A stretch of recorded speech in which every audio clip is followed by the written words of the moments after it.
Hello, hello. Good afternoon. So exciting to be here. I'm madly in love with your city. So thanks for having me.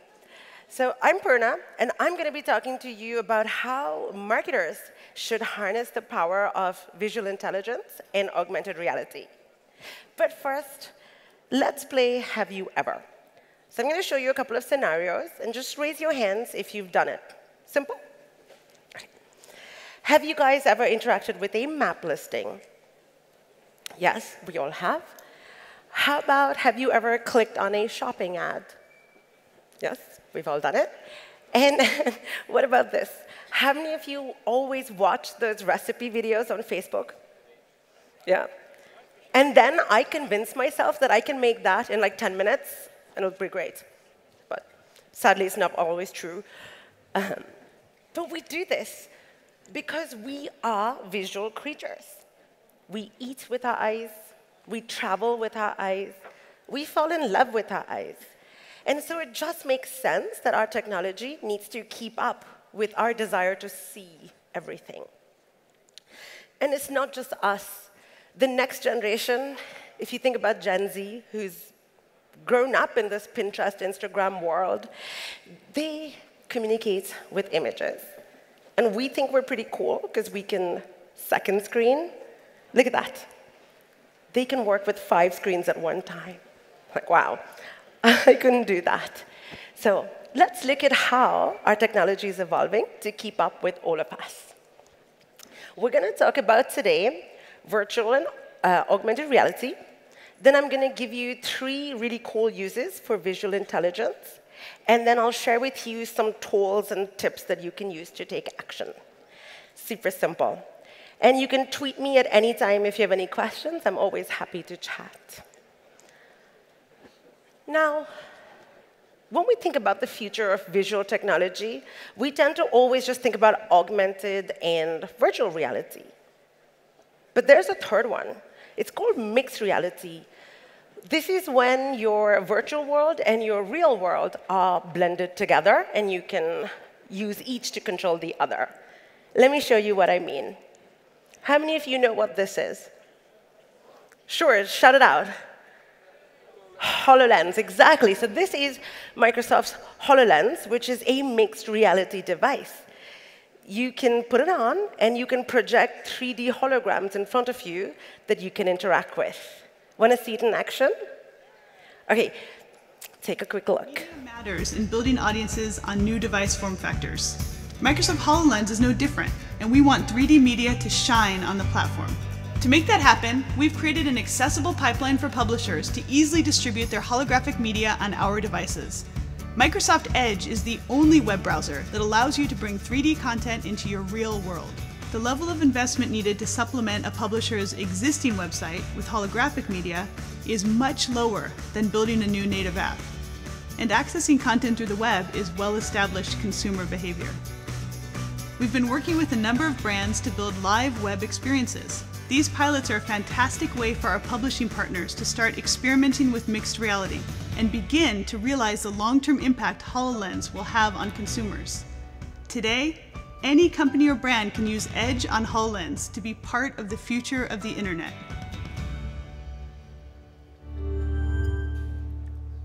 Now, that is going to completely change the way that we shop and do different things, right? Can you imagine? It would have saved me and my husband an argument when it's like, the sofa is not too big for the house. And my husband's like, no, no, no, it's too big. I'm like, well, the wife's always right. So we bought it. And for 2 years, I pretended not to trip on it as I was going up the stairs. But that's another story. It's not just us who say this. The really smart guys at Harvard Business Review agree. Last year, they wrote all about how virtual and augmented reality are going to completely reshape the retail industry. Now, if we think about why that is, it's because it solves a problem for us, the consumer. Say I didn't know how big the 2-person tent is. I could put a 3D hologram, and I could walk inside it, and I could see that, oh, OK, this is what it's like. Then I can decide if I want to buy it or not. And this technology is helping so many businesses already today. Have you guys heard of the fashion designer Rebecca Minkoff? Right? So last year at New York Fashion Week, she did something really cool.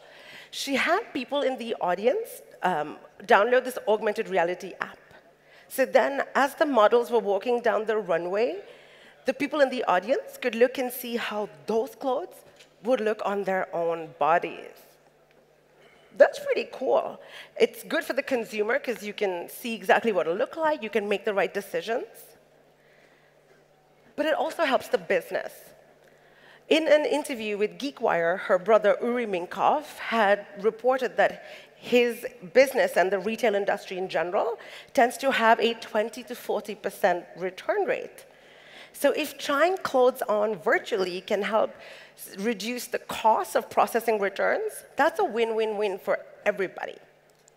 And of course, you even have things like holo tours, where you can, from your own living room, tour Machu Picchu or the Colosseum. Think about it from an education perspective as well. You could walk in, see what Machu Picchu was like when it was still active and in its prime. Fascinating. And of course, we understand that gaming would be so much more improved with virtual and augmented reality. All of this is really possible because of artificial intelligence. It's getting so much smarter that it's really bringing to forth all these fantastic new solutions for us as marketers. But we're in Holland, so let me take a second and ask, and you guys are Rembrandt fans. Any Rembrandt fans? OK, good. Quite a few of you. What do you think of this painting? Is it a good work of Rembrandt? This is the new Rembrandt. It's actually not Rembrandt at all. It's artificial intelligence. So Microsoft's artificial intelligence went and studied all the different works of Rembrandt, including things like lighting and his use of subjects, and it came up with its own version of a Rembrandt painting. The coolest thing for me, though, was when I was reading more about it. Have you ever looked at a painting and you see that there's the 3D effect of the paint on the canvas, right? You know what I'm talking about? When this AI printed it out, this new Rembrandt, it even made sure that the ink followed that pattern of 3D effects. So it layered on, in some places, extra layers of ink to have that effect of paint on canvas. Brilliant. And if I was more of a nefarious personality, I could think of a very good, lucrative side career. But I don't want to go to jail, so it's OK. Now, we've seen that AI is getting super, super smart. Let's take a look at how it can recognize photographs the way a human would. Now, what do we see when we look at this photo? Kids playing football, exactly. Now, we know as humans that the adults are just there to supervise. They're not there to be playing football with the children. Let's see what the AI says about this. She says, I'm not really confident, but I think it's a group of young children playing football in a parking lot. Why do you think she thought it was a parking lot? Exactly, the lines on the concrete surface. The AI was able to understand all these different contextual references and report accurately back on them. So we've really reached the point where technology can look at a photo and put words to it. Pretty cool. Let's see how we can use that. So we'll talk about the 3 different uses of visual intelligence. The first one is in the discovery process. Remember how I said you can look at the image and put words to it? Think of the practical uses. Imagine if somebody told me, go to the hardware store and go and buy that tool. I'm like, oh, I have no idea what it's called. How many of you know what it's called? OK, a couple of you. Yeah. I would have no idea. I'll go to the store and be like, can I have that thing that looks like this? And they'd be like, crazy lady, please leave. But instead, now, I can just upload this photo, and then it will tell me what I'm looking for. So this kind of visual intelligence enables image search, where it's not just for convenience. It's to help you find things that you don't have the words for. And if we think of the business use, there are so many apps that can help you. Say I'm walking down the streets of Amsterdam, and I see that purse that I really like. I'm like, oh, I wonder where I can buy it. Put my phone up. It will identify it, tell me where I can buy it, and how much it costs. This technology exists. There are tons of apps that actually do this right now. It's fantastically helpful. Or if you just wanted to do it on your regular search engine, both Bing and Google let you search via typing as well as via images. So if you saw something on Facebook and were like, oh, this is really great, I like that, wonder where I can buy it, you can do that.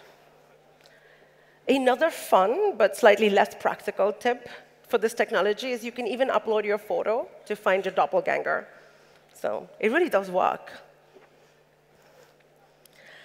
Now, while finding your doppelganger may be equal parts fun and freaky, it's not really where this technology shines. How many of you work in advertising? Okay, quite a lot of us, right? Banner blindness, a real worry for us. People are not engaging with ads anymore. We just ignore them. We don't like them. But if you can add in virtual reality to them, the results are actually really interesting. Nielsen and Yumi did this study where they found that VR ad viewers were emotionally engaged 34% longer than when they viewed the exact same content in 2D. 34%, that's a lot. And people may say, oh, that's just a fad, it's new. But this technology is really, it's here to stay, and it's growing, and more brands are adopting this in their ads. So if you had to think about what to do, try to make sure that your images are discoverable for the organic side. So if people take a photo, you can find it back to your website. But look at your ads again and see if you can add in some kind of virtual or augmented reality element to it. Could you do like a 360 degrees? There are car ads that you can look at the car and like spin the car around in the ad. So it's super fun and engaging, and I'd want to play with an ad like that. So that could really help. Now, talking about engaging, how many of you have ever bought a car? Right? You know the process. You go to the showroom, you look at different models, you're like, well, what can it look like in a different color? You just have to keep walking around. It's not that fun. But if we add in mixed reality to it, you could now be, like what we did with Volvo, is you could put on HoloLens, and with just a few taps of your finger, you could have a car in front of you. You could change the color. You could change the wheels. You could add a sunroof. You could just change the model right there. So much more fun. And if you were technically inclined, you could just take the car apart and just look at the underneath and all the inner mechanics and workings of the car that I'm not really interested in, but are very important. Or what we did with Lowe's, which is a home improvement store in the US. They offer services as well, such as kitchen and bathroom remodels. They tied in with this holographic technology so that you can put on the HoloLens and you can design your own kitchen in hologram form. So if I want to move my fridge, then hey, fridge, move here, change the cabinets, change the paint color. You can do it right there in just a couple of seconds, and it works.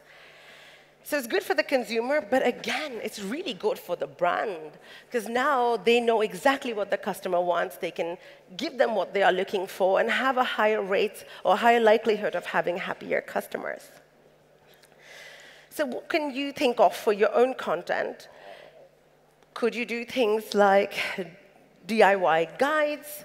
Could you do recipes? Could you do videos? Try to think of your existing content and look at how you can add virtual and augmented reality to it to improve your customer engagement rates. The third one is connecting. Any fans of the Big Bang Theory TV show here? Yeah? Did you watch that episode with the emotion detection automation? Yeah? OK. So for those of you who haven't seen it, this was the episode where Sheldon, the main character, creates this machine that he can point at people, and it tells them what emotion they're feeling. So he said he would use it to bond with his friends or identify his enemies and destroy them.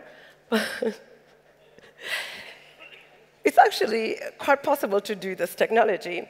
We can have AIs that can understand and read human emotion. So if you ever considered heat map tracking or eye tracking studies, right, we've all done them for our websites. Imagine if we could do emotion tracking for any of the content or ads or creative that we're coming up with. You could really do a more engaged focus group because you can see what people are feeling as they're looking at your content and your ad. What a fantastic way to really, really bond and understand and connect with your audience. So remember, you can use visual intelligence to better understand your audience and measure your engagement.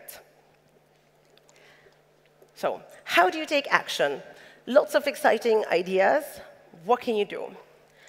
I want you to just keep in mind these 3 things first, though. 1, will it solve a problem? It shouldn't just be gimmicky. Like, you just shouldn't just add AR, VR because it's cool, because people won't use it, and it would be a bad use of your money and time and investment. Think about, is it better than any of the alternative solutions? Like, can I find the same answer easily just on the app? Or can I make this app better by doing that?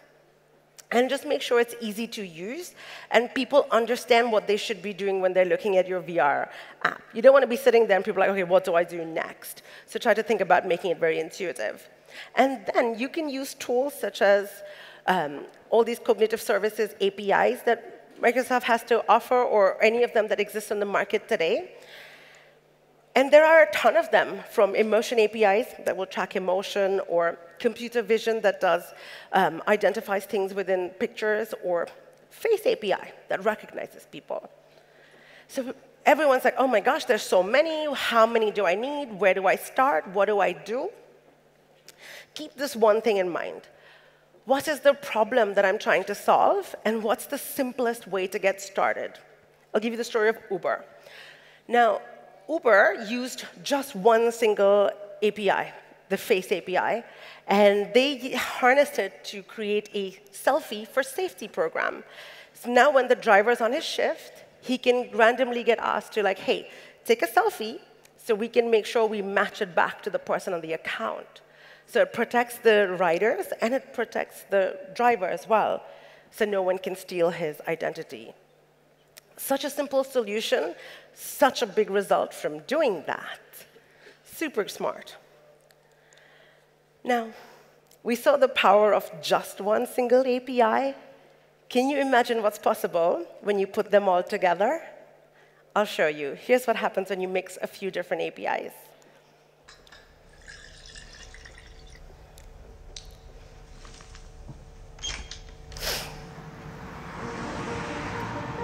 I'm Saqib Sheikh. I lost my sight when I was 7, and shortly after that I went to a school for the blind. And that's where I was introduced to talking computers, and that really opened up a whole new world of opportunities. I joined Microsoft 10 years ago as a software engineer.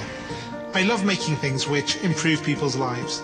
And one of the things I've always dreamt of since I was at university was this idea of something that could tell you at any moment what's going on around you.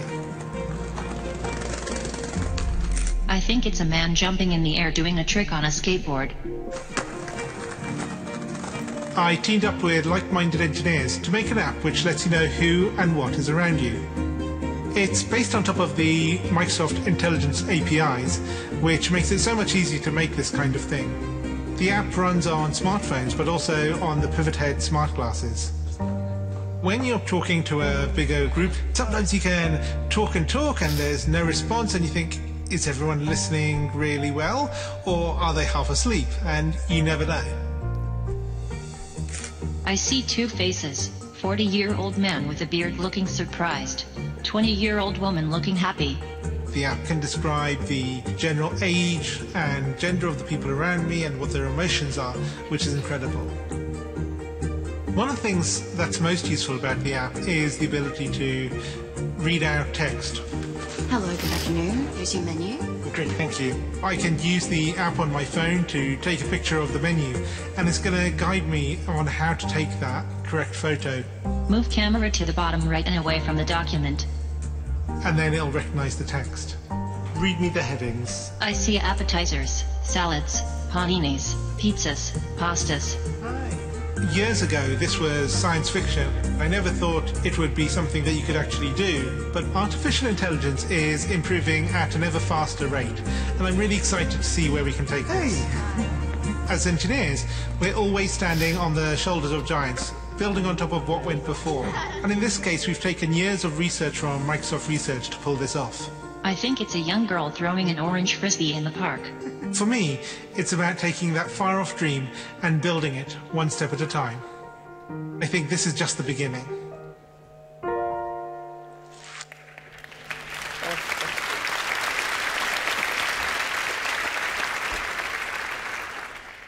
I love that video. And sometimes people come up to me and be like, oh my gosh, AI is going to take over the world. It's going to destroy humanity. I'm like, I don't think that's possible, but maybe you do.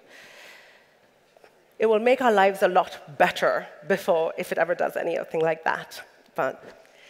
So that's all I have for you guys today. Imagine what's possible. Hit me up on Twitter anytime you have any questions. But thank you guys so much.